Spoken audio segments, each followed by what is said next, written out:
বিসমিল্লাহির রহমানির রহিম।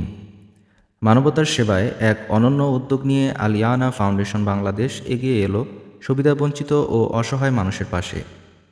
গত ২৯শে নভেম্বর স্থানীয় ব্যক্তিবর্গের সার্বিক তত্ত্বাবধানে আয়োজন করা হয় বিনামূল্যে চিকিৎসা সহায়তা প্রদান কর্মসূচি। চারপাশের দরিদ্র, অসহায় ও চিকিৎসা বঞ্চিত মানুষের অভূতপূর্ব সাড়া ছিল এই ক্যাম্পে। শিশু, নারী, বৃদ্ধ সকল বয়সী মানুষের চিকিৎসা, প্রয়োজনীয় পরামর্শ এবং প্রাথমিক ওষুধ প্রদান করা হয় সম্পূর্ণ বিনামূল্যে। মানবতার টানে ডাক্তার, স্বেচ্ছাসেবক এবং সংগঠনের সদস্যরা সারাদিন ব্যস্ত ছিলেন রোগী দেখায় সেবা দিতে দিতে। প্রত্যেকটি হাস্যোজ্জ্বল মুখ, প্রত্যেকটি সন্তুষ্ট রোগীর দোয়া এ যেন আমাদের কাজকে আরও অর্থবহ করে তুলল। এই আয়োজন সফল হওয়ার পিছনে যারা শ্রম, সময় ও অর্থ দিয়ে সহযোগিতা করেছেন, আল্লাহ তাদের সকলকে উত্তম প্রতিদান দান করুন। আল ইয়ানা ফাউন্ডেশন বাংলাদেশ একটি অরাজনৈতিক সেবামূলক প্রতিষ্ঠান। অসহায় মানুষের কল্যাণে ইনশাআল্লাহ ভবিষ্যতেও এ ধরনের আরও কর্মসূচি নিয়ে এগিয়ে যাবে। মানবতার হাতে হাত রেখে আমরা চাই একটি সুন্দর, সুস্থ সমাজ। আসসালামু আলাইকুম রহমতুল্লাহ। ওয়ালাইকুম আসসালাম রহমতুল্লাহ।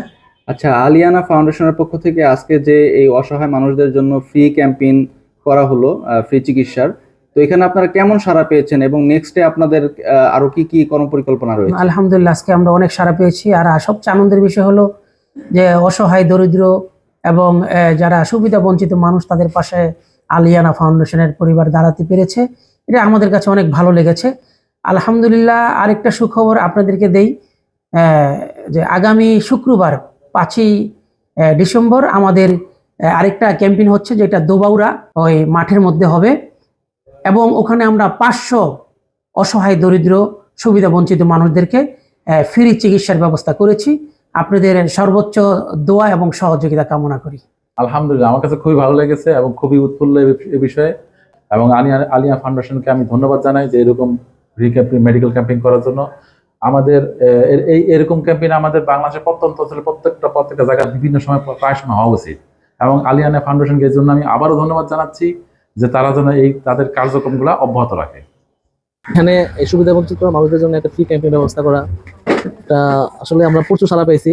আর আমরা এভাবে আশা করি যাতে মাঝে মধ্যে এরকম ফ্রি ক্যাম্প হয় আর অন্যান্য প্রোগ্রাম যাতে চলমান থাকে, এটা কামনা করি। আপনারা জানেন যে রংপুরে প্রচণ্ড শীত পড়ে। এর পরবর্তীতে আমাদের যে প্রোগ্রামটা, আমরা ওখানে শীত বস্ত্র বিতরণ করব অসহায়, দরিদ্র মানুষের মাঝে।